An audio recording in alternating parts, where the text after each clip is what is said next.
Hello viewers, आप लोग देख रहे हैं लोकल टीवी। आज से एक नया शो शुरू होने वाला है जिसका नाम है पॉलिटिकल पाठशाला। नमस्कार व्यूवर्स, मेरा नाम है कौशिक भट्टाचार्य और मैं हूं एक पॉलिटिकल एनालिसिस्ट। तो आज चर्चा करेंगे किस बारे में? जी हाँ, ये शो एक ऐसा शो है जिसमें आपको पूरे देश की राजनीतिक अपडेट्स टाइम टू टाइम मिलती रहेगी।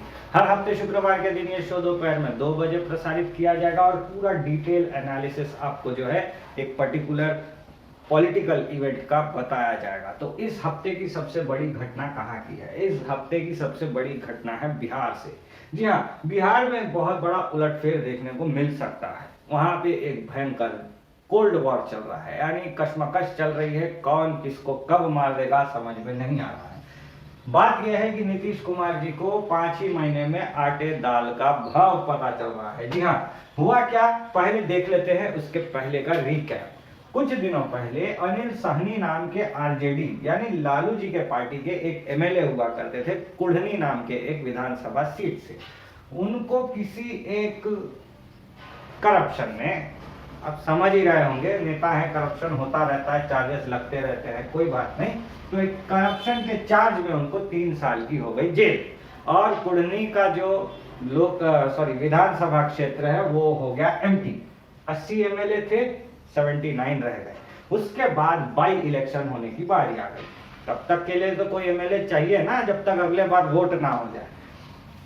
तो कुढ़नी में हुआ बाई पोल। इस बाई पोल में आरजेडी का एमएलए नहीं था। आरजेडी के एमएलए अनिल साहनी को सजा हुई थी, तो जाहिर सी बात है आरजेडी को अपना एक और कैंडिडेट खड़ा करना चाहिए था। लेकिन वहां पे ऐसा हुआ नहीं। आरजेडी ने क्या चेक करने की कोशिश की कि नीतीश बाबू में कितना दम है, और नीतीश बाबू की party JDU, Janata Dal United से एक कैंडिडेट को खड़ा कर दिया। अब आमने सामने कौन कौन थे? आरजेडी से तो कोई था नहीं, तो आरजेडी जेडीयू को सपोर्ट कर रही थी और बीजेपी अकेले लड़ रही थी। और बीजेपी के तरफ से केदार गुप्ता 3645 वोट से जीत गए। इतना बड़ा मार्जिन, 3600 वोट का, 3650 वोट्स के मार्जिन से बीजेपी जीती। जबकि गवर्नमेंट किसकी है? आरजेडी और जेडीयू की है। बाई इलेक्शन में और सीएम के इलेक्शन के बाद क्या होता है? आमतौर पे कोई भी इलेक्शन अगर सीएम बनने के बाद होता है, जैसे म्यूनिसिपैलिटी का हो गया या बाई इलेक्शन हो गया लोकसभा, ज्यादातर जो है वो गवर्नमेंट के फॉर्म में ही जाते। सबको पता है आरजेडी जेडीयू की गवर्नमेंट है, जेडीयू को दबा के जिता देना था। कौन भैया बीजेपी को जिता के दुश्मनी मोल ले। लेकिन कुढ़नी के लोगों ने ऐसा नहीं किया। कुढ़नी के लोगों ने केदार गुप्ता को भारी मतों से जिता भी दिया। करीब 7 लाख वोट के आसपास उनको जो है मिले। अब बात करते हैं यहाँ पे पॉलिटिकल ग्राफ क्या बन गया बिहार असेंबली का। अब ध्यान से देखिए, आरजेडी के है 79 एमएलए। ये आपको डेटा ध्यान में रखना बहुत जरूरी है व्यूअर्स, क्योंकि अगर हम नहीं समझेंगे कि असेंबली है कैसी, कौन कब पलटी मार के सरकार बना सकता है, तब तो थोड़ा मुश्किल होगा। इसीलिए कुछ भी परिदृश्य होने से पहले आपको असेंबली के अंदर कौन कैसा है इसकी स्थिति देखनी पड़ेगी। तो आरजेडी के हो गए 79 एमएलए, लालू जी की पार्टी। फिर है जेडीयू, इनके है 45 एमएलए। सीएम इन्हीं का है, 45 एमएलए है तो क्या हुआ? सीएम तो जेडीयू का ही रहेगा। कांग्रेस के 19 एमएलए हैं। लेफ्ट पार्टी यानी सीपीआई, सीपीएम और सीपीएमएल, इनके मिला के 16। और एक हमारे हैदराबाद के भाईजान हैं एमआईएम वाले, ओवैसी, उनके 1 एमएलए हैं। एक है जीतन राम मांझी के हम, हिंदुस्तान आवाम मोर्चा। अब ये जीतन राम मांझी है कौन, ये मैं कभी बाद में बताऊंगा। उनके भी 4 एमएलए हैं। और एक इंडिपेंडेंट है। इंडिपेंडेंट का जानते ही हैं आप, बीजेपी रहे या नॉन बीजेपी रहे, सरकार के साथ रहना है तो ये भी सरकार के साथ चले गए। ये है सरकारी पक्ष, इनकी गवर्नमेंट है, महागठबंधन सरकार। ओके, इसमें सबसे मजबूत है आरजेडी, करीब करीब 80 एमएलए सर, 80 एमएलए। और ये आधे में ही है, अभी 45। और अपोजिशन में एक ही एक पार्टी है सर, बीजेपी, इसके 78 एमएलए। ध्यान दीजिए, इनके 79, इनके 78, 1 एमएलए का फर्क है। ये 77 था, ये 80 था। कुढ़नी के इलेक्शन में ये 79 और ये 78 हो गए। तो ये चीज आपको ध्यान रखनी है सर। कभी भी आगे क्या हो सकता है, बीजेपी चाहे तो कांग्रेस के कुछ एमएलए तोड़ के गवर्नमेंट बना ले, या फिर जेडीयू के कुछ एमएलए तोड़ के गवर्नमेंट बना ले। कांग्रेस के क्यों तोड़े? फ्यूचर है सर, कांग्रेस में कहाँ फ्यूचर है? फ्यूचर बीजेपी में है, इसीलिए मिल जाओ, दबा के खाएंगे सब, ठीक है। फिर या फिर ऐसा भी हो सकता आरजेडी जो है बीजेपी के कुछ एमएलए खा जाए, 2-4 एमएलए मिल जाओ, कर लेते हैं। अब हमको ध्यान देने वाली बात यह है कि यहाँ पे ये सीन कभी भी चेंज हो सकता है, लेकिन अभी नहीं हो रहा है। नीतीश कुमार अभी आराम में है, लेकिन एक टाइम ऐसा आ गया, आरजेडी यानी राष्ट्रीय जनता दल, लालू जी की पार्टी, इसके एक कोटे से मिनिस्टर हुआ कर रहे थे सुधाकर सिंह, इन्होंने दे दिया एक विवादित भाषण। अब ये विवादित भाषण क्या था भाई? उन्होंने बीच सभा में खुद के सरकार, वो आरजेडी सरकार में है अभी, उनका सीएम जेडीयू का नीतीश कुमार जी है, अब वो खुद के सरकार के सीएम के बारे में बुरा बोल रहे हैं। क्या बोल रहे हैं?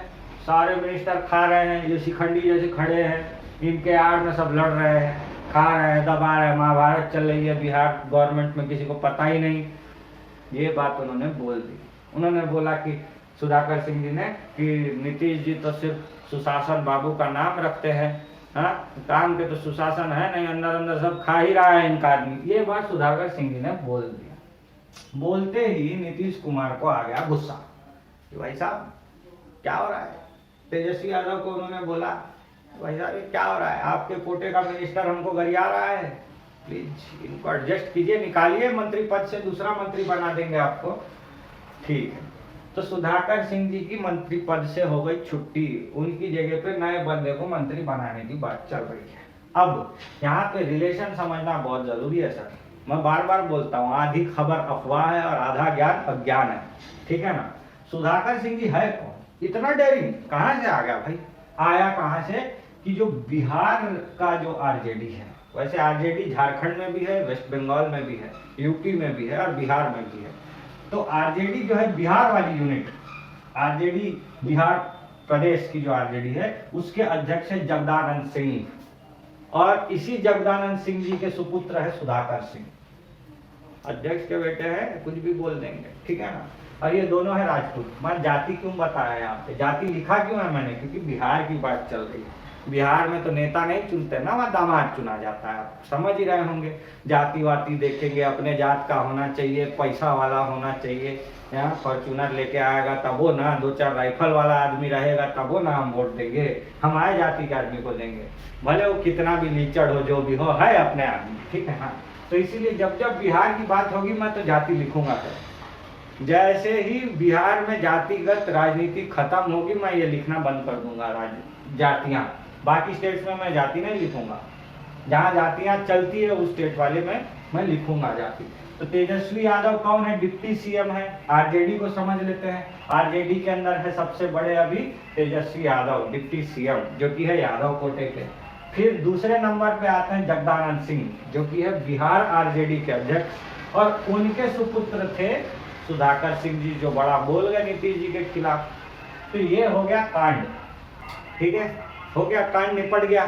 जेडीयू वाले ने जो है कंप्लेंट छोटी सी दे दी सीएम ने, और वहां पे जो है सुधाकर सिंह को जो है पत्र थमा दिया गया कि भाई साहब अब आप मंत्री नहीं रहे, आपके जगह नया मंत्री लाया जाएगा। लेकिन खेल यहाँ खत्म नहीं हुआ, यहाँ पे घर का विभीषण भी है। किसके घर में विभीषण है, आइए देखते हैं।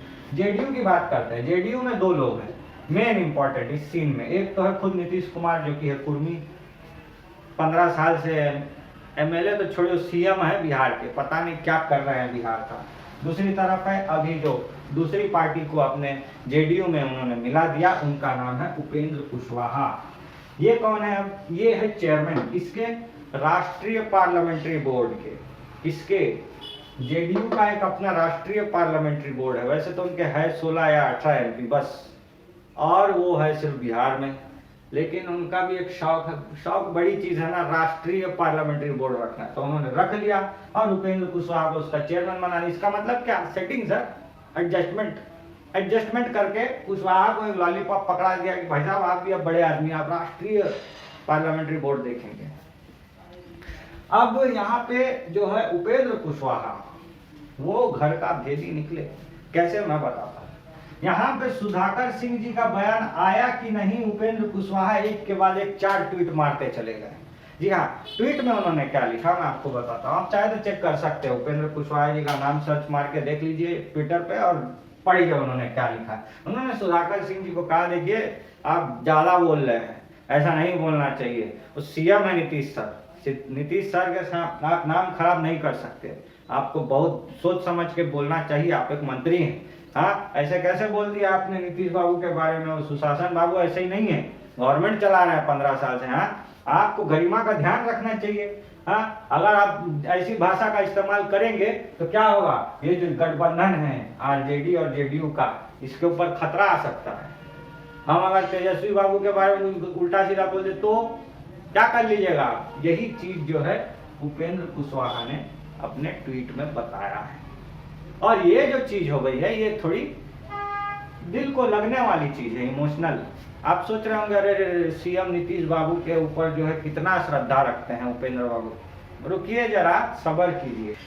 तो सब्र का फल होता है मीठा। ये नहीं, यहाँ पे राजनीति है, राजनीति में तो हर चीज बदल भी सकती है, कड़वा भी हो सकता है। तो यहाँ पे उपेंद्र कुशवाहा है, कुशवाहा जाति के, जिनकी वोट बैंक काफी बड़ी है बिहार में, और नीतीश कुमार जी है कुर्मी, उनका वोट बैंक काफी थोड़ा सा कम है, ठीक है ना।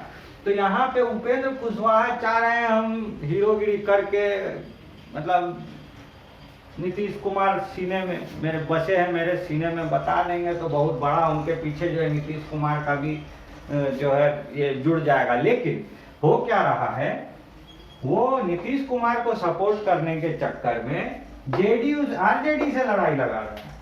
आरजेडी से लड़ाई लगाने का मतलब आप समझ रहे हैं ना, चुटकियों में महागठबंधन खत्म करके तुम लोग कोने में बैठो, अब अलग से हम अपना गवर्नमेंट खुद चला लेंगे। ऑलमोस्ट है ही इन लोगों के पास इतने सारे एमएलए। तो नीतीश कुमार जी थोड़ा चिंतित है कि भाई साहब आप इतना भी प्रेम मत कीजिए हमसे कि भाई सरकार ही गिर जाए। हाँ, हमको तो सरकार में रहने से मतलब है। इसीलिए अब आरजेडी के रहमो करम पर जेडीयू बसी हुई है। क्या आरजेडी अपना गठबंधन तोड़ेगी? कमेंट में बताइए। अगर आरजेडी अपना गठबंधन तोड़ेगी तो क्या करेंगे नीतीश कुमार, क्या करेंगे? क्या वो बेरोजगार हो जाएंगे? हाँ चलिए, लेकिन एक और बोनस सवाल है आपसे। आप लोग भी देखते होंगे कितना कुछ राजनीति में चल रहा है, लेकिन आप लोग एक सीमित दायरे में हैं, मैं उसको ही बड़ा करने के लिए आया हूँ। तो यहाँ पे एक और चर्चा है सर। चर्चा ये है कि मेंबर ऑफ पार्लियामेंट का इलेक्शन होगा 2024, मोदी जी फिर लड़ेंगे बनारस से। लेकिन एक चर्चा तमिलनाडु से भी आ रही है कि रामनाथपुरम एक सीट है जिसके अंदर है रामेश्वरम ज्योतिर्लिंग। जैसे बनारस में काशी विश्वनाथ ज्योतिर्लिंग है, काफी प्रसिद्ध जगह है, वैसे ही तमिलनाडु में जो रामेश्वरम वाली सीट है उसका नाम है रामनाथपुरम। वहां पे ऐसी चर्चा चल रही है पूरे तमिलनाडु में कि मोदी जी इस बार रामनाथपुरम से इलेक्शन लड़ेंगे। क्या ये बात सच है? आपको क्या लगता है? कमेंट में मुझे जरूर बताइए कि मोदी जी रामनाथपुरम से लड़ेंगे तो यस लिखिए, और अगर नहीं लड़ेंगे तो नो लिखिए। और अगर आपको जानना है कि वो लड़ेंगे या नहीं, अगले वीडियो में आपको मैं जरूर बताऊंगा। और ये अगला वीडियो कब पब्लिश करना है ये भी आप भी डिसाइड कीजिए, 2 दिन में, 3 दिन में, 4 दिन में मैं आपके लिए लेकर आऊंगा। वैसे तो ये शो हफ्ते में 1 ही दिन होगी, लेकिन अगर आपका प्यार बना रहा, आप लाइक्स देते रहें, कमेंट मारते रहें, वीडियो को शेयर करते रहें। पॉलिटिकल चर्चा है सर, हर जगह होती है, फेंक के मारिए ये वीडियो, आपको जो है बहुत एडवांटेज मिलेगा, बहुत सारे जवाब आपके ओपोनेंट सुन लेंगे, ठीक है ना। तो आप बताइए बिहार में क्या हो सकता है? बिहार में क्या आरजेडी बना लेगी गवर्नमेंट, या बीजेपी वाले कांग्रेस वालों को तोड़ के अपनी गवर्नमेंट बना लेंगे? वैसे बीजेपी वालों की भी एक हालत है, मैं आपको यहाँ पे बता दूं। आरजेडी अभी बहुत स्ट्रांग पोजीशन पे है सर, आरजेडी का कोई मुकाबला ही नहीं है। जेडीयू की हालत अभी हो गई है खराब बिकॉज उपेंद्र कुशवाहा के कारण, और बीजेपी की हालत भी कुछ ठीक नहीं है। बीजेपी के पास कोई चेहरा नहीं है सीएम बताने के लिए। ये हमारा सीएम है, बताने के लिए कोई चेहरा नहीं है। अगर चेहरा मिल जाए तो फिर बीजेपी को कोई नहीं रोक सकता बिहार में।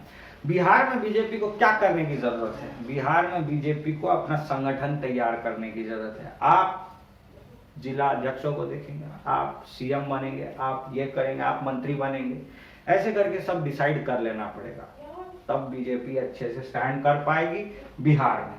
और एक चीज यहाँ पे है कि इतने बड़े महागठबंधन में सीएम का अपमान किसी ने कर दिया और बाकी के पार्टी वाले चुप। इनकी चुप्पी का क्या मतलब हुआ? मजा ले रहे हैं सर, इतने साल से दबे पड़े थे नीतीश बाबू के नीचे, अब साथ में तो है लेकिन बिहार है ना, किसी का रॉकेट जब उड़ता है तो पटाखा फोड़ते हैं, बहुत ताली बजती है वहाँ पे। तो बात यही है, मजा ले रहा है सबके सब, इनकी चुप्पी बता रही है ये बात। तो आज के वीडियो में सिर्फ इतना ही व्यूअर्स। हो आप लोगों को वीडियो पसंद आई होगी तो एक लाइक जरूर कर दीजिए, बहुत मेहनत से बनती है ये एनालिसिस। और देखते रहिए आपका अपना यूट्यूब चैनल लोकल टीवी। धन्यवाद।